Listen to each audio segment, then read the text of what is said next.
Ditreskrim Sus Polda Metro Jaya kembali menahan Muhammad Hidayat, tersangka kasus hate speech terhadap Kapolda yang sebelumnya juga melaporkan putra Presiden Kaisang Pangarep. Ya, Muhammad Hidayat ditahan Sabtu pagi ini setelah melewati prosedur pemeriksaan 1 kali 24 jam. Kabid Humas Polda mengatakan Muhammad Hidayat memang memenuhi pemanggilan kedua kepolisian pada Jumat kemarin, namun saat akan diperiksa ia menolak dengan alasan tidak didampingi kuasa hukum. Ia juga menolak pengacara yang ditawarkan oleh kepolisian. Tim penyidik memutuskan menahan Muhammad Hidayat 5 hari ke depan. Muhammad Hidayat dijadikan tersangka dalam kasus penyebaran hate speech terhadap Kapolda saat aksi 4.11. Kepolisian mengakui pemanggilan Muhammad Hidayat tidak berkaitan dengan pelaporannya terhadap putra Presiden Jokowi Kaisang Pangarep karena kasus tersebut sudah dihentikan. Ada panggilan kedua, ya. Panggilan kedua yang bersangkutan hadir. Hadir dari Jumat kemarin jam 10, beliau hadir. Kemudian saat penyidik akan melakukan pemeriksaan, yang bersangkutan berdalih ya, menunggu pengacaranya. Sampai sore, pengacara tidak hadir-hadir. Polisi kewajibannya menyediakan pengacara. Pengacara disiapkan, yang bersangkutan tidak mau, ya, tidak bersedia. Muhammad Hidayat mendatangi Polres Metro Bekasi Kota. Kedatangan pelapor untuk memastikan proses hukum kasus Kaisang yang dilaporkannya. Pelapor video YouTube Kaisang, Muhammad Hidayat, pada Jumat pagi mendatangi Polres Metro Bekasi Kota. Hidayat yang melaporkan anak presiden ini sengaja mendatangi Polres untuk menemui Kapolres dan meminta kepastian apakah kasus Kaisang yang ia laporkan dan dirinya anggap mengandung ujaran kebencian sudah ditutup atau belum. Sempat terjadi ketegangan antara pelapor dengan Kasubag Humas Metro Bekasi Kota, Kompol Erna Ruswing, saat Kasubag menyatakan tujuannya mendatangi Polres. Menurut Hidayat, kedatangannya ke Polres untuk memastikan kasus Kaisang. Menghancurkan kredibilitas pelapor. Berdasarkan catatan kepolisian, pelapor bernama Hidayat telah berulang kali mengajukan laporan ke Polres Bekasi atas sejumlah kasus terkait ujaran kebencian. Hidayat sendiri juga tercatat masih berstatus tersangka atas kasus ujaran kebencian.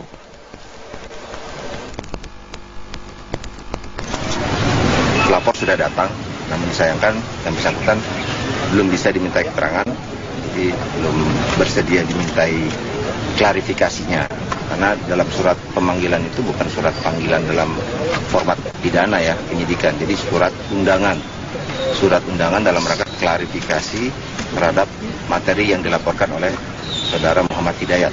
Kepolisian menghentikan kasus Kaisang yang diduga melakukan penistaan agama dan ujaran kebencian. Oleh polisi, laporan tersebut dianggap mengada-ngada dan tidak berdasar. Setelah dilakukan pendalaman, polisi akhirnya menghentikan penyelidikan laporan ujaran kebencian yang dituduhkan kepada putra Presiden Joko Widodo, Kaisang Pangarep. Menurut Wakil Kepala Polri, Komjen Syafruddin, substansi laporan tersebut mengada-ngada dan dinilai tidak rasional. Polisi sudah memanggil 3 saksi ahli dan hasilnya tidak ditemukan unsur pidana dalam perkataan Kaisang. Saya tegaskan, itu mengada-ngada. Apanya Pak yang mengada-ngada Pak? Ya laporannya mengada-ngada. Ya kita tidak akan lanjuti laporan itu. Ya itu ngomongnya deso itu kan saya juga dari kecil udah dengar itu omongan deso itu guyonan aja itu. Dari pihak istana, Kepala Staf Kepresidenan menyatakan Presiden tidak mengintervensi kasus yang menimpa anaknya dan menyerahkan sepenuhnya kasus tersebut ke kepolisian. Ya itu kan wilayah kepolisian. Kalau memang tidak ada unsur pidana, tapi saya kira tidak ada intervensi. Presiden sedang sibuk. Saya kira polisi memang harus menangani, bukan pada kasus ini saja. Kalau memang tidak ada unsur pidana, itu tidak ada. Ini sekali lagi bukan karena faktor. Kasus yang kini tengah dihadapi oleh Haritanu. Sepanjang hari Kamis, Haritanu diperiksa sebagai saksi di Kejaksaan Agung terkait kasus dugaan korupsi restitusi pajak perusahaan Mobile Aid. Jaksa Agung Prasetyo menyatakan yang diusut Kejaksaan Agung bukanlah masalah perpajakannya, melainkan dugaan adanya korupsi dalam restitusi pajak PT Mobile Aid yang diwarnai adanya transaksi fiktif senilai 80 miliar rupiah. Haritanu Sudibyo menjalani pemeriksaan selama sekitar 8,5 jam di Kejaksaan Agung terkait kasus dugaan korupsi restitusi pajak PT Mobile Egg. CEO MNC Group dan Ketua Umum Partai Perindo ini diperiksa sebagai saksi atas dugaan adanya transaksi fiktif senilai 80 miliar rupiah yang berpotensi merugikan negara. Jaksa Agung Muda Tindak Pidana Khusus Jampitsus Kejaksaan Agung Armin Syah mengatakan pihaknya memeriksa Haritanu yang menjabat sebagai komisaris utama Mobile Egg saat terjadi transaksi fiktif antara PT Mobile Egg dengan PT Jaya Nusantara Komunikasi atau PT DNK. Menurut saksi dari Eliana, yaitu direkturnya DNK, bahwa uang untuk pembelian voucher tersebut adalah pembelian yang pura-pura perusahaan mobil 8 atau melalui perusahaan Bakti Investasi. Itu ada dikirim uang 80 miliar. Uang tersebut modal buat PT DNK, seolah-olah dia membeli. Hanya kita dalami dan kita periksa Haritanu selaku komisaris dia di Mobil 8. Usai menjalani pemeriksaan, Haritanu menyatakan telah menjelaskan kepada pihak kejaksaan duduk persoalan Mobile Egg. Haritanu menyebut masalah Mobile Egg ini merupakan kasus perpajakan yang tidak bisa ditangani oleh kejaksaan. Mobile Egg dan kasus ini juga telah memenangkan pra-peradilan pada tanggal 29 November tahun 2016. Ya, di situ putusan daripada hakim pra-peradilan bahwa kasus ini merupakan ranah daripada perpajakan. Jadi bukan kewenangan daripada kejaksaan. Sementara itu, Jaksa Agung Prasetyo menyatakan pihaknya hanya mengusut dugaan adanya korupsi dalam pengurusan restitusi pajak PT Mobile Egg. Prasetyo menegaskan Kejaksaan Agung tidak mengurus soal perpajakan, melainkan dugaan adanya unsur korupsi. Gugur yang pertama, sekarang kita bikin sprendik baru, kita punya bukti-bukti kok. Ya, kita tentunya berjalan sudah bukti dan apa itu akunnya semuanya serba terukur. Tidak ada kita harus mencari-cari atau merekayasa. Yang ditangani oleh kejaksaan adalah masalah korupsinya. Ya, jadi bukan pajak yang ditangani. Kita sangat tahu pajak bukan menjadi kewenangan kejaksaan untuk menangani kasus itu. Dengan urusan pilkada. Nah, sebelum pilkada sudah ditangani kasus itu. Ya, ini kan selalu mencari-cari. Dikatakan jaksa tidak berwenang menangani kasus pajak. Bukan pajak yang ditangani. Ini sekarang pilkada lagi muncul. Dalam pengusutan kasus restitusi pajak PT Mobile Egg ini diwarnai kasus pengiriman SMS dari Haritanu ke Jaksa Yulianto. Haritanu kemudian ditetapkan sebagai tersangka setelah Jaksa Yulianto melaporkan ke Barreskrim Polri karena merasa terancam oleh SMS yang dikirim Haritanu. Tim Liputan, Metro TV. Ketat dan berlapis di bandara sebenarnya sudah menjadi prosedur standar demi keselamatan dan keamanan penerbangan. Namun tidak jarang para calon penumpang merasa risih dan bahkan bersikap arogan terhadap petugas keamanan bandara. Bersama pengamat penerbangan Arista Atmaji, saya akan mendiskusikan mengenai insiden yang terjadi di Bandara Samratulangi. Pak Arista, terima kasih sudah hadir bersama kami. Tadi sudah disebutkan informasi sebelumnya bahwa pelaku sudah dilaporkan dan dikenai ancaman pasal 352 KUHP. Hanya pasal KUHP saja. Menurut Anda gimana? Ya, kalau kita berbicara mengenai urusan hukum ya, masih ada sih pakai Undang-Undang Nomor 1 Tahun 2009 penerbangan juga ada yang mengatur itu ya.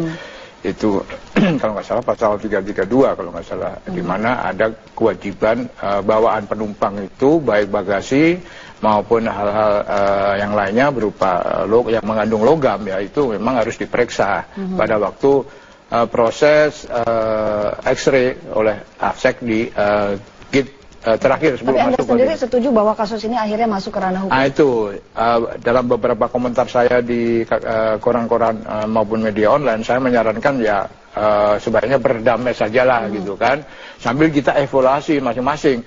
Jadi kalau saya melihat itu ibu itu marah tentu ada sebabnya, nggak mungkin dia marah segitu hebat ya. kemungkinan juga cara menyuruhnya, cara menyapanya atau kurang greeting ya, dari petugas APSEC ini kan kita bisa selidiki gitu kan. Nggak mungkin lah kalau ibu seorang istri itu tiba-tiba kehilangan lost control sampai segitu hebatnya, pasti ada triggernya, ada pemicunya itu yang kita perlu selidiki, dan itu untuk kasus pembelajaran seluruh petugas aviation security di seluruh Indonesia, di bandara Indonesia. Saya sendiri juga sering mengalami terbang kan. Mereka itu kan kurang greeting, ya kurang. Terus itu yang Bapak alami sendiri? Iya, itu yang saya alami sendiri. Mereka itu lebih seperti petugas tentara, melebihi tentara yang sendiri, galak gitu kadang-kadang. Bisa lebih ramai. Harusnya mereka itu orang sipil, jangan lupa mereka itu orang sipil. Gitu. Pak Arista, sebetulnya seberapa penting sih jam tangan ini dalam penerbangan sehingga harus melalui pemeriksaan menyeluruh lewat X-ray? Nah, ini ada dasarnya. Jadi pada waktu itu kan ada bom di WTC di New York itu tahun 11 September 2001. Nah, situlah mulai ada fobia. Jadi semua aturan keselamatan penerbangan banyak mengalami perubahan ya oleh Badan Keselamatan Penerbangan yang dinamakan ICAO. Nah, situ mulai lebih ketat. Termasuk pintu pilot pesawat itu dikunci, tidak boleh sekarang dikunci itu aturannya. Nah, sejak ada pemboman itu memang diindikasikan ya itu kalau seperti jam tangan ya seperti sabuk itu ya itu dalamnya bisa diisi misalnya untuk sebagai remote, dia berfungsi sebagai remote untuk meledakkan bom gitu kan, itu salah satu bahayanya. Bahkan pensil pun sekarang bisa dia makanya ada alasan makanya itu jam tangan, benda-benda logam lainnya harus melalui X-ray dan itu wajib. Ya wajib, memang itu kan kita itu kan meratifikasi aturan dari ICAO, International Civil Airline Association, itu harus dipatuhi. Nah, itu apakah seluruh bandara di Indonesia sudah menerapkan itu atau hanya bandara-bandara internasional saja? Enggak, seluruh. Bahkan saya pernah terbang di salah satu bandara kecil yaitu di Kabupaten Luwu, Bangke, itu pun dia sudah menerapkan itu. Tapi kita tuh termasuk ketinggalan itu. Saya pernah di Arab 10 tahun yang lalu, bahkan mereka lebih ketat. Sepatu pun justru lepas ya, karena kan di sol sepatu itu kalau mau di insert dimasukin sebagai time detonator itu bisa juga permasalahannya penumpang tahu nggak ada aturan seperti itu. Menurut Anda sosialisasinya apakah sudah memadai?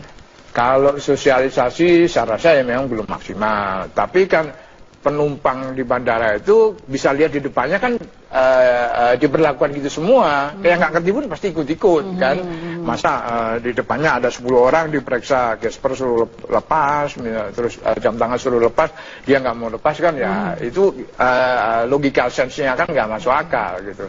Tapi kalau ibu ini kan saya lihat di Manado ini gate-nya pun gate-nya itu cuma 2 atau 3 nggak banyak.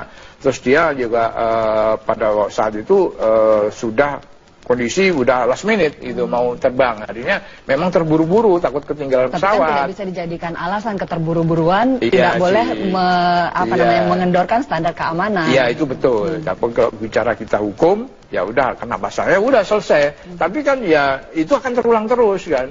Jadi sebaiknya ya terulang terus karena apa? Mungkin ada orang-orang yang penting, orang itu kan merasa cara ditegurnya kurang ramah, tanpa greeting ya, kasar itu kan bisa aja emosinya meledak gitu kan.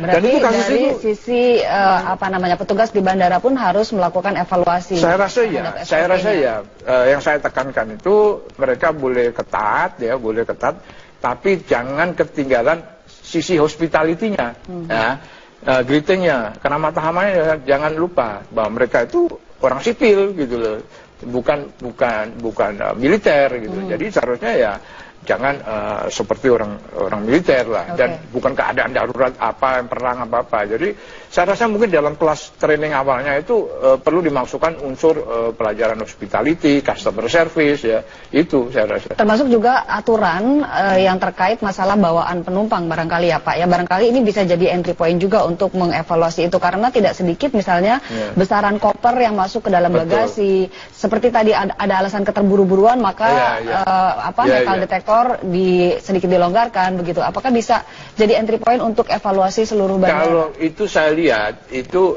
kalau bagasi lebih, kalau lolos di check-in counter, seharusnya di check-in bisa difilter. Itu nanti di boarding gate itu biasanya ada petugas di boarding gate, petugas airline itu bisa melihat secara kasat mata, oh ini berlebih. Ya akhirnya bagasi itu di label secara rastek, secara mendadak itu masuk di bagasi, secara manual diangkat gitu. Itu sih banyak filternya juga. Untuk bagasi sih banyak filternya juga gitu. Artinya yang harus berbenah diri dan berevaluasi tidak hanya Samratulangi atau juga ke semua bandara. Iya, saya setuju itu. Semua bandara itu ya kalau saya boleh nitip pesan ya petugas APSEC itu ya pertama mereka itu bukan orang militer. Kedua itu mungkin harus ada greeting, cara menegur. Saya rasa istri seorang panglima tinggi bisa meledak begitu, pasti dia ada triggernya, ada pemantiknya. Kenapa? Itu yang pasti kita lihat juga, jangan hanya yang lihat dari satu sisi. Nah, dan saya menyarankan ya udah berdamai aja lah gitu kan, daripada repot lah gitu kan, daripada repot ini kan. Seberapa kurangnya Pak hospitality petugas kalau menurut Anda dan pengamatan Anda? Iya, mereka jarang greeting sih ya. Terus hampir mungkin dari 100 petugas kalau kasat mata ya, saya terbang kan sejak mulai tahun 81 ya. Saya ngalamin mungkin ya 90% itu ya nggak ada senyum, nggak ada greeting. Kalau nyuruh itu ya straightforward aja langsung apa. Itu mungkin ya kalau orang-orang yang pejabat tinggi atau ya di Soekarno-Hatta beberapa bulan lalu juga kejadian juga itu, ditampol juga itu petugas APSEC-nya ya itu. Meskipun pemukulan tentu saja tidak bisa dibenarkan. Oh iya, kalau itu ya, kalau bicara hukum ya, kalau bicara hukum ansih ya udah kena pasal ini. Tapi ya daripada disorot terus atau ya repot dua-duanya lah. Kalau urusan pidana kan repot dua-duanya. Ya udah berdamai aja lah kalau saran saya sih. Oke, sebaiknya apakah ada langkah lain yang diambil Pak selain evaluasi lalu juga tidak memasuki ranah hukum gitu? Apakah perlu ditambah misalnya sosialisasi kepada publik? Ya itu pertama ya melalui TV, melalui koran, melalui public service announcement itu kan. Terus kedua mungkin ya perlu dievaluasi waktu APSEC masuk kelas training di kelas itu. Ya kalau saya boleh ya diberikan mata pelajarannya ya mengenai inilah hospitality lah. Baik. Gitu, ya. Baik Pak Arista, terima kasih banyak atas kebersamaannya dengan kami siang hari ini.